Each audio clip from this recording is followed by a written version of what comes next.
بسم اللہ الرحمن الرحیم نحمدہ ونصلی علی رسول الکریم۔ حضرت محمد صلی اللہ علیہ وسلم کی نبوت کا سابقہ آسمانی کتابوں سے ثبوت۔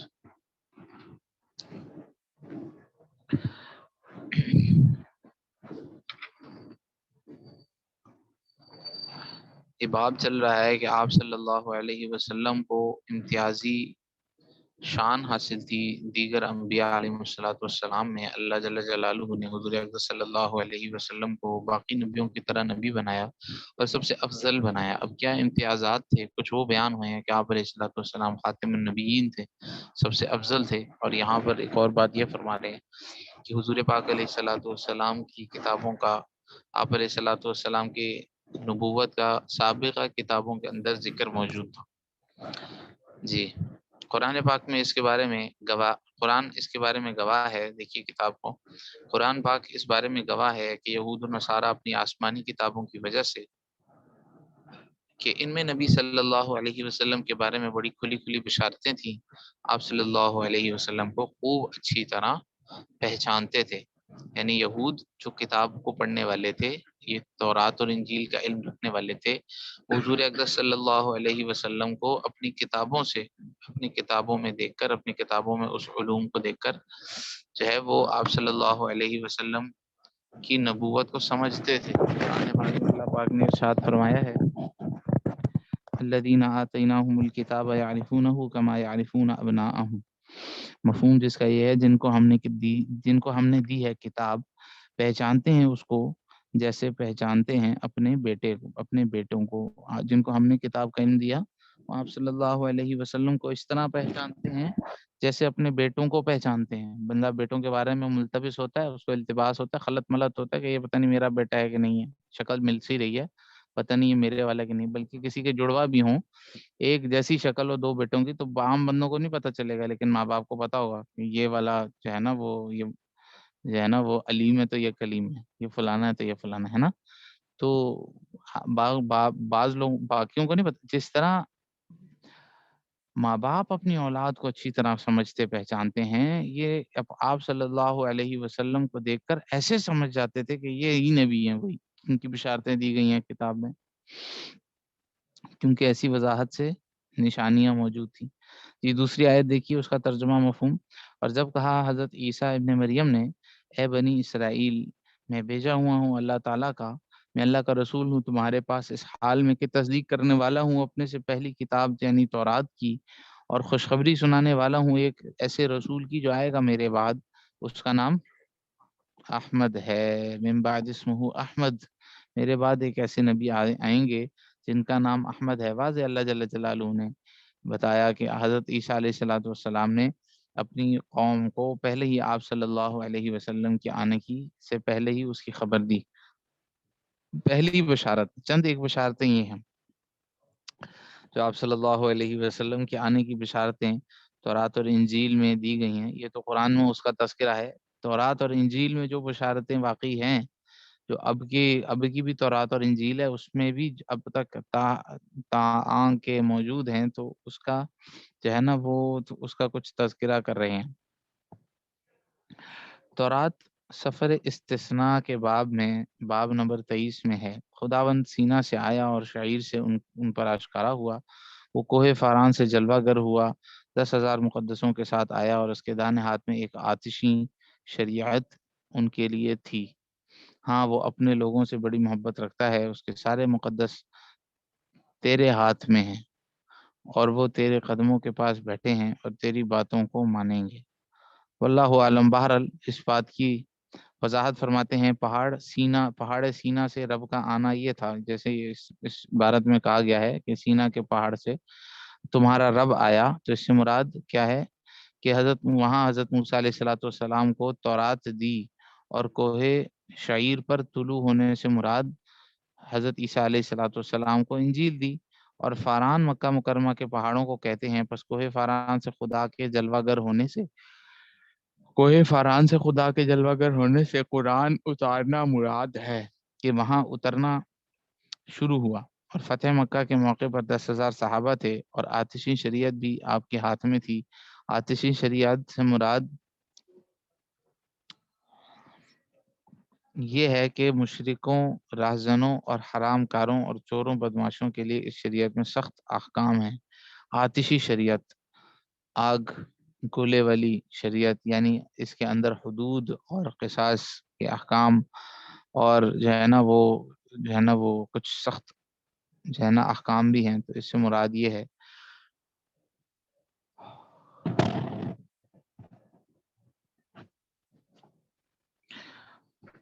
اچھا، اس سے یہ بات ثابت ہو گئی، یہ پہلی بشارت مثال دی ہے، اس سے یہ بات ثابت ہو گئی کہ آپ صلی اللہ علیہ وسلم کی بشارت تورات اور انجیل میں موجود ہے، کہ تورات کی عبارت ذکر کر کے بتایا کہ اس میں بھی آپ صلی اللہ علیہ وسلم کی نبوت ملنا، صحابہ کا حضور صلی اللہ علیہ وسلم کے ساتھ ہونا، آپ صلی اللہ علیہ وسلم کو شریعت کا ملنا، یہ سب باتیں ذکر کی ہوئی ہیں۔ اور یہ بات کہ فاران مکہ کے پہاڑ کو کہتے ہیں، تورات سفر تکوین باب 21 میں حضرت اسماعیل علیہ السلام کے بارے میں ذکر ہے، میوٹ ہوا ہے، اور وہ فاران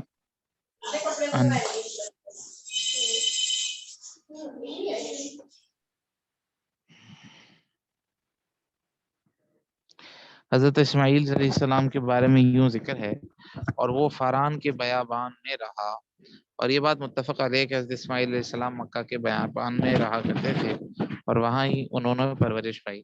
جی، تورات میں یہ ذکر ہے کہ فاران، اللہ تعالیٰ فاران سے جلوہ گر ہوا، یہ تورات میں ذکر ہے۔ فرماتے ہیں کہ اس فاران مکہ کے پہاڑ ہیں، اور وہاں سے حضور صلی اللہ علیہ وسلم کو جو شریعت ملی، اللہ کے وہاں سے جلوہ گر ہونے کا یہ مطلب ہے۔ اور اب ایک تو یہ بات سمجھا دی کہ اس سے سمجھ میں آگئی کہ حضور اقدس صلی اللہ علیہ وسلم کی بشارت، نبوت کی بشارت یہاں پر دی گئی ہے۔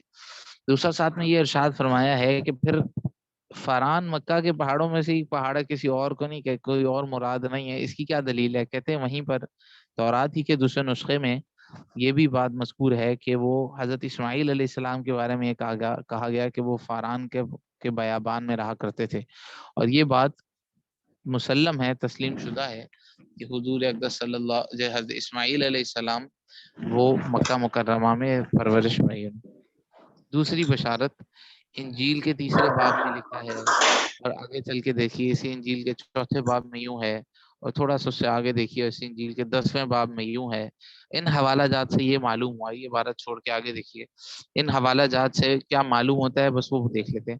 معلوم ہوتا ہے کہ حضرت یحییٰ، جن کو یوحنا کہا گیا، جن کو یہاں پر یوحنا کہا گیا علیہ السلام، اور حضرت عیسیٰ علیہ السلام اور ان کے حواریوں کے عہد میں آسمانی سلطنت ظاہر نہ ہوئی تھی، اور آسمانی سلطنت سے لباس شاہی میں نبوت مراد ہے، یعنی اندر تو فقر اور ترک دنیا اور محبت الہی وغیرہ ہو، اور ظاہر میں حکمرانی بئی طور ہو کہ آسمانی احکام کا اجرا ہے، اور شیاطین اور سرکشوں کے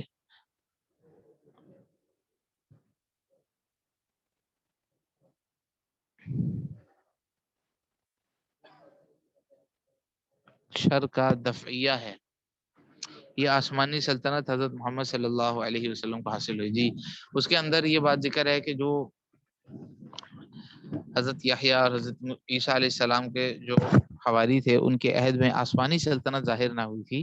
آسمانی سلطنت کیا مطلب ہے؟ آسمانی سلطنت یہ ہے کہ لباس شاہی ہو، یعنی انسان، یعنی بادشاہت حاصل ہو، لیکن اس کے ساتھ دل کے اندر فقر، اندر سے انسان کو جانا، زندگی گزارنے کا جو طریقہ ہے وہ فقیرانہ ہے، اور دل کے اندر دنیا کی ترک اور دنیا سے یعنی دنیا کی محبت کا نہ ہونا، اور ترک دنیا ہونا، اللہ کی محبت کا ہونا، یہ سب ہے، لیکن ظاہر میں اللہ پاک نے بادشاہی عطا فرما رکھی ہے۔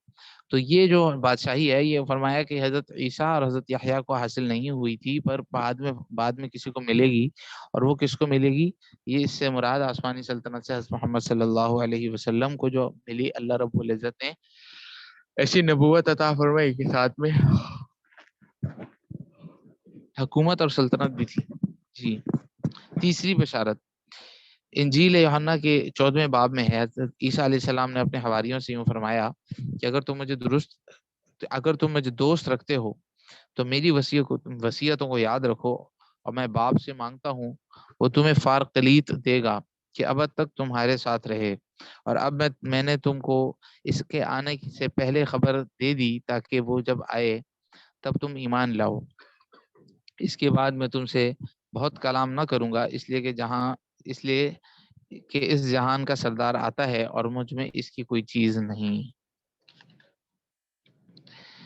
اور 16ویں باب میں ہے کہ لیکن میں تم سے سچ کہتا ہوں کہ تمہارے لیے میرا جانا ہی بہتر ہے، کیونکہ اگر میں نہ جاؤں گا تو فارقلیت تمہارے پاس نہ آئے گا، پر اگر میں جاؤں گا تو میں اس کو تمہارے پاس بھیج دوں گا۔ اچھا، ان عبارات سے یہ سمجھ میں آئی کہ فارقلیت آئے گا کوئی، اس کی بشارت دی۔ آگے بتاتے ہیں کہ فارقلیت کا لفظ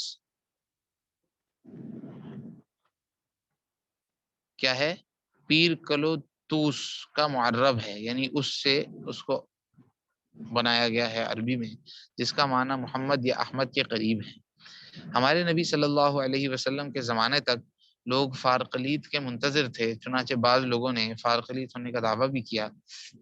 چنانچہ مئیس مسیحی نے 2 صدی میں دعویٰ کیا تھا کہ میں وہ فارقلیت نبی ہوں جس کی عیسیٰ علیہ السلام نے خبر دی ہے۔ بہت سے عیسائی لوگ اس پر ایمان لائے۔ لب التواریخ میں کا مصنف جو عیسائی ہے وہ بھی لکھتا ہے کہ محمد صلی اللہ علیہ وسلم کے زمانے کے یہود و نصارہ ایک نبی کے منتظر تھے۔ اسی وجہ سے حبشہ کا بادشاہ نجاشی حضرت جعفر طیار رضی اللہ تعالیٰ عنہ سے نبی صلی اللہ علیہ وسلم کا حال سن کر ایمان لایا اور کہا کہ بے شک یہ وہی نبی ہیں جن کی عیسیٰ علیہ السلام نے انجیل میں خبر دی ہے۔ اور نجاشی عیسائی تھا اور تورات اور انجیل کو خوب جانتا تھا۔ اسی طرح قبط کے بادشاہ مقوقس نے حضرت صلی اللہ علیہ وسلم کی نبوت کا اقرار کیا اور بہت سے ہدیے آپ کی خدمت میں روانہ کیے، اور یہ عیسائی بادشاہ بھی تورات و انجیل کا بڑا عالم تھا۔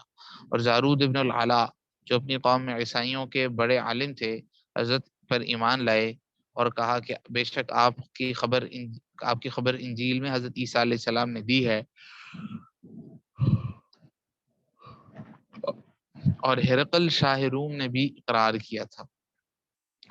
تو یہ فارقلیت جو ہے نا وہ اس کا انتظار تھا کہ یہ آئیں گے، اور یہ ساری دلائل وہ دیے کہ جن سے پتہ چلتا ہے کہ یہ حضور اقدس صلی اللہ علیہ وسلم کے انتظار آپ صلی اللہ علیہ وسلم جو ہے نا وہ ان سے مراد تھے، اور آپ صلی اللہ علیہ وسلم ان کے کی خبر دی گئی ہے ان کے اندر کہ آپ صلی اللہ علیہ وسلم آئیں گے اور ان کو آ کر جو ہے نا وہ نبی مبعوث ہوں گے۔ باقی یہ ساری باتیں ابھی سمجھ آ گئیں کہ حضور اقدس صلی اللہ علیہ وسلم کے زمانے میں جتنے بھی عیسائی لوگ تھے، بہت ساروں نے اس بات پہ اقرار کیا کہ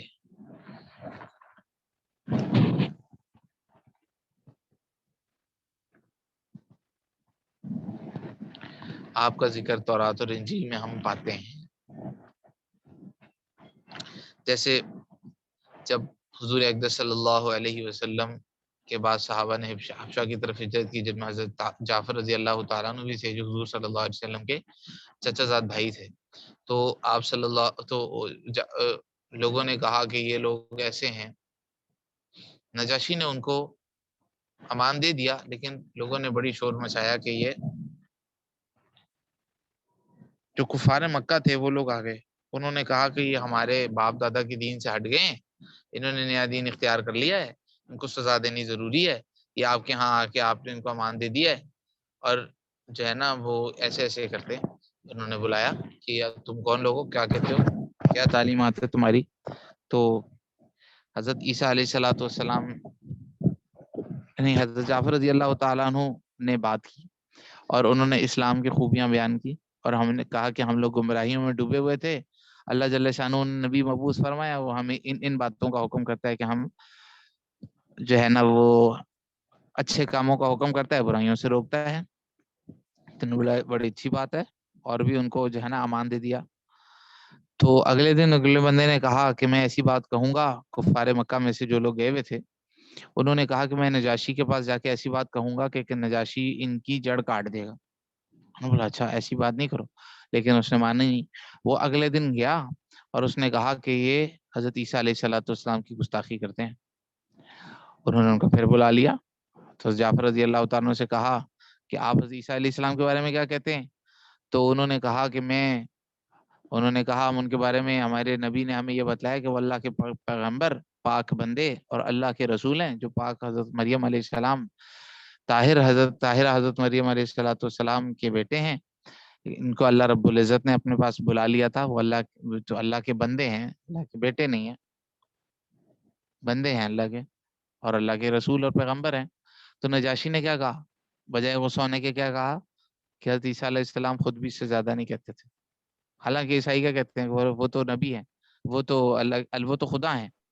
لیکن انہوں نے نجاشی نے کیا کہا کہ حضرت عیسیٰ علیہ السلام خود اس سے زیادہ اقرار نہیں کرتے تھے اپنے بارے میں، تو خود کے اپنے بارے میں یہی کہتے تھے. پادریوں نے ادھر ادھر کی باتیں شروع کر دیں. بولا چپ رہو، میں جانتا ہوں ساری بات، کیونکہ وہ خود بھی عالم تھا اس کا. اور ان کو اور بھی اعزاز اور اکرام کر کے بھیج دیا. اور جو ہے نا وہ حضرت محمد صلی اللہ علیہ وسلم پر، ان کی بشارتوں پر جب آپ صلی اللہ علیہ وسلم نے پھر خط لکھا تو وہ اس پر ایمان لے کر آیا اور اس نے اپنی آنکھوں سے اس کو لگایا. انہوں نے بولا یہ وہی ہے جس پر جو ہے نا وہ جس کی جو ہے نا ہمیں بشارتیں دی گئی ہیں پچھلے کتابوں میں. اسی طرح حضرت خدیجہ رضی اللہ تعالی عنہا نے جب آپ صلی اللہ علیہ وسلم کو اپنے چچا زاد کے پاس لے گئیں. کیا نام تھا ان کا؟ اب وہ جو حضرت خدیجہ رضی اللہ تعالیٰ عنہ کا وہ چچا زاد تھے جن کے پاس ان کو لے گئیں. انہوں نے کہا کہ کاش میں اس وقت آپ کے ساتھ ہوتا کہ جس وقت آپ کی قوم آپ کو باہر نکال دے گی. انہوں نے بولا میری قوم مجھے باہر نکال دے گی؟ انہوں نے بولا ہاں. ہے نہیں ہاں. ان کو جو ہے نا وہ انہوں نے کہا کہ آپ کے اوپر وہی ناموس آیا ہے کہ جو موسیٰ علیہ الصلوۃ والسلام کے پاس ہے. اب یہ آپ صلی اللہ علیہ وسلم کو جو ہے نا وہ یہ سارے دلائل ہیں اس بات کے کہ آپ صلی اللہ علیہ وسلم نے جب قیصر روم کی طرف خط لکھا تو وہاں پر جو لوگ موجود تھے مکہ والوں میں سے جو شام تجارت کے لیے گئے ہوئے تھے ان کو بلا لیا اس نے. اور اس نے کہا کہ یہ کیا بندہ تم جانتے ہو اس کو؟ بولا جی ہمارے خاندان کا گمراہ ہو گیا. تو انہوں نے بولا کیا کہتا ہے؟ انہوں نے جو تعلیمات بتائی انہوں نے بولا کہ اچھا تمہارے ان کے ساتھ لڑائی بھی ہوئی ہے کبھی؟ ہاں ہوئی ہے. ساری باتیں بتائی. انہوں نے بولا ہاں ایسا ہی ہوتا ہے، نبی ایسا ہی ہوتا ہے، نبی ایسا ہی ہوتا ہے. اور ساری باتوں کے اوپر اس نے اقرار کیا کہ نبی یہ ساری وہ باتیں ہیں کہ جو نبی کے اندر پائی جاتی ہیں.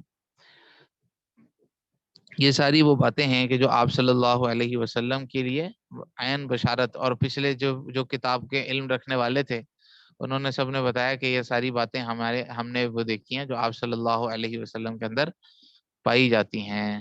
خود ایک بڑے عالم تھے، انہوں نے بھی یہ بات کہی، زید ابن سحما اس طرح کر کے ان کا نام تھا. انہوں نے بھی یہ بات کہی کہ میں حضور صلی اللہ علیہ وسلم کے اندر ساری نشانیاں پاتا تھا اور میں نے ایک نشانی یہ دیکھنی تھی کہ نبی کے بارے میں کتابوں میں ہماری یہ لکھا ہوا ہے کہ جتنا ان سے ظلم کرتے جاؤ گے ان کا حلم بردباری بڑھتی جائے. تو اس کے لیے انہوں نے یہ کہا کہ ان سے ان کو قرض خود دیا. انہوں نے بولا آپ کو قرض کی ضرورت پڑتی ہے، آپ کو دینا ہوتا ہے تو لوگوں کو دیتے ہیں تو آپ ہم سے لے لیں. انہوں نے حضور صلی اللہ علیہ وسلم کو جو ہے نا وہ کچھ کھجوریں دے دیں. اور جب آپ صلی اللہ علیہ وسلم سے انہوں نے وقت تھا جس وقت مقرر کے واپس لیں گے اس وقت سے پہلے ہی آ گئے، اس سے چند دن پہلے ہی آ گئے کہ آپ میرے سے قرض لیتے ہیں اور واپس نہیں دیتے. اور خوب جھنجھوڑا، خوب بدتمیزی کی. حضرت عمر رضی اللہ تعالیٰ عنہ بھی سے پاس تھے، ان کو غصہ آ گیا. انہوں نے بولا حضور اس کی تو گردن اڑا دیتے ہیں. انہوں نے بولا نہیں، تمہیں تو یہ کہنا چاہیے تھا کہ تم مجھے کہتے نہیں آپ ان کو اچھی طریقے سے ادا کریں اور ان کو کہتے بھائی آپ اچھے طریقے سے مانگیں.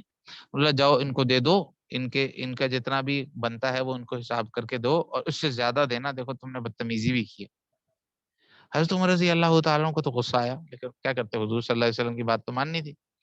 چلے گئے تو ان جب گئے اندر تو انہوں نے کہا تم جانتے ہو میں کون ہوں؟ میں فلاں ہوں، زید ابن سمحا کر کے نام تھا ان کا. انہوں نے کہا کہ تم تو یہودیوں کے بڑے عالم ہو، تم نے ایسی بدتمیزی کی. انہوں نے کہا کہ بس میں یہی دیکھنا چاہتا تھا اور اب تم گواہ رہو کہ میں اس بات پر ایمان لے کر آتا ہوں کہ اللہ کے سوا معبود نہیں اور اللہ کے رسول. وہ ایمان لیا. کیوں؟ کیونکہ انہوں نے ساری نشانیاں جو اپنی کتابوں کے اندر دیکھی تھیں وہ حضور کے اندر پالی ہیں. جس نے ہٹ دھرمی نہیں کی اس نے حضور کے اندر موجود ساری نشانیوں کو دیکھ کر ایمان لیا ہے. تو یہ ساری بشارتیں موجود. جی چوتھی بشارت دیکھیے، تورات سفر استثناء کے 18ویں باب میں اللہ تعالیٰ فرماتے ہیں میں ان کے لیے ان کے بھائیوں میں تجھ سا ایک نبی برپا کروں گا اور اپنا کلام اس کے منہ میں ڈالوں گا اور جو کچھ میں فرماؤں گا وہ سب ان سے کہے گا. یہ بشارت بھی حضرت محمد صلی اللہ علیہ وسلم پر صادق آتی ہے کیونکہ آپ ہی حضرت موسیٰ علیہ السلام کی طرح کے صاحب شریعت رسول تھے اور بنی اسرائیل کے بھائیوں یعنی بنی اسماعیل میں سے تھے. جی تو یہ بشارتیں ذکر کر کے یہ بتا دیا کہ حضور صلی اللہ علیہ وسلم، ہمارا یہ بھی عقیدہ ہے کہ آپ صلی اللہ علیہ وسلم کا ذکر گزشتہ آسمانی کتابوں میں بھی تھا اور آپ صلی اللہ علیہ وسلم کی نبوت کا اس میں بھی ذکر ہے. اور جیسا کہ آئندہ بات آ بھی رہی ہے اور آیت کے ذیل میں بھی آئے گا، اللہ جل شانہ نے تمام انبیاء سے بھی اس بات کا عہد لیا تھا کہ اگر وہ نبی موعود تمہارے زمانے میں آ جائے تو تم اس کی تائید کرو گے، اس پر ایمان لے کرو. جی عقیدہ حضرت محمد صلی اللہ علیہ وسلم کی بعثت اور نبوت تمام عالم کے لیے ہے. حضرت صلی اللہ علیہ وسلم کی بعثت اور نبوت تمام عالم کے لیے عام ہے، یعنی آپ عیسائیوں یہودیوں سمیت تمام جہان کے لیے نبی ہیں اور آپ کی نبوت کی دعوت جن و انس سب کو شامل ہے، جیسا کہ قرآن کریم اور احادیث متواترہ سے قطعی دلالت کے ساتھ ثابت ہے.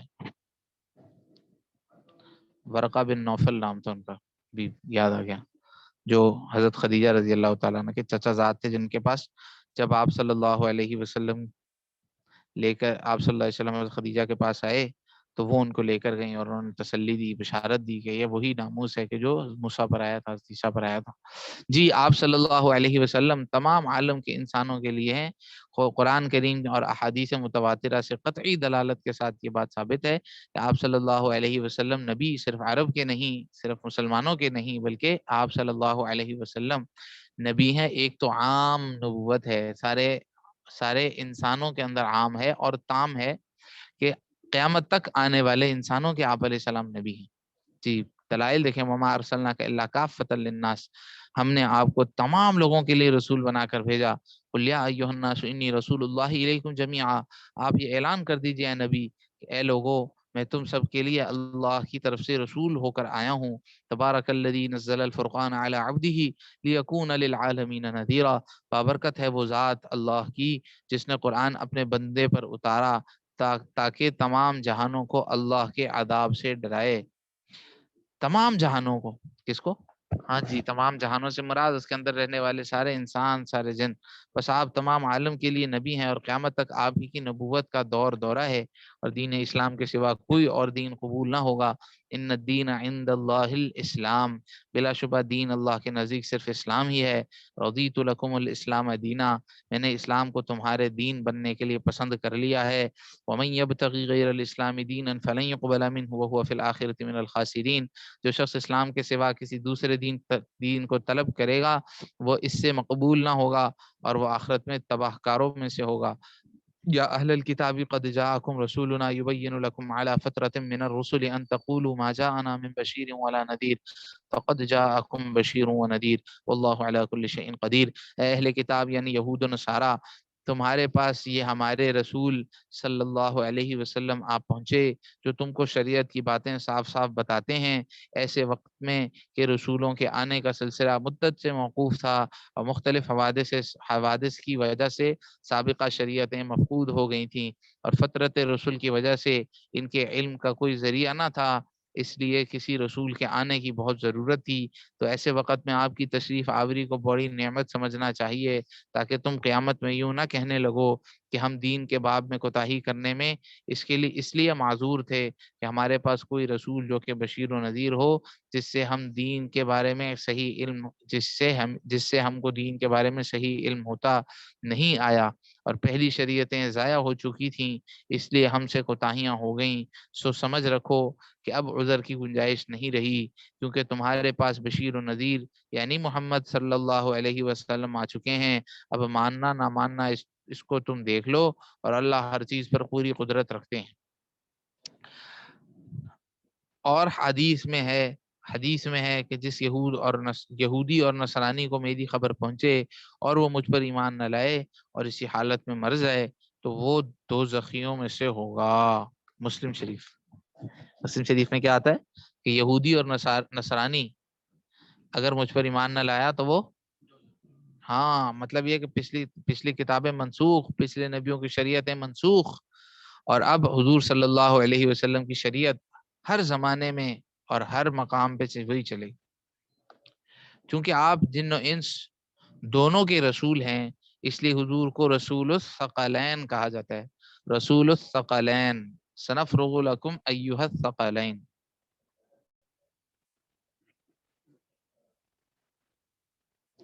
تو آپ صلی اللہ علیہ وسلم کو ثقلین کا رسول الثقلین کہتے ہیں، یعنی جن و انس دونوں کا۔ آپ صلی اللہ علیہ وسلم کے حضور میں جنات کا حاضر ہونا اور قرآن شریف کا سننا اور ایمان لانا اور پھر واپس جا کر اپنی قوم کو اسلام کی دعوت دینا، قرآن کریم کی سورہ جن اور سورہ احقاف میں تفصیل کے ساتھ ذکر ہے۔ کیا ہوا؟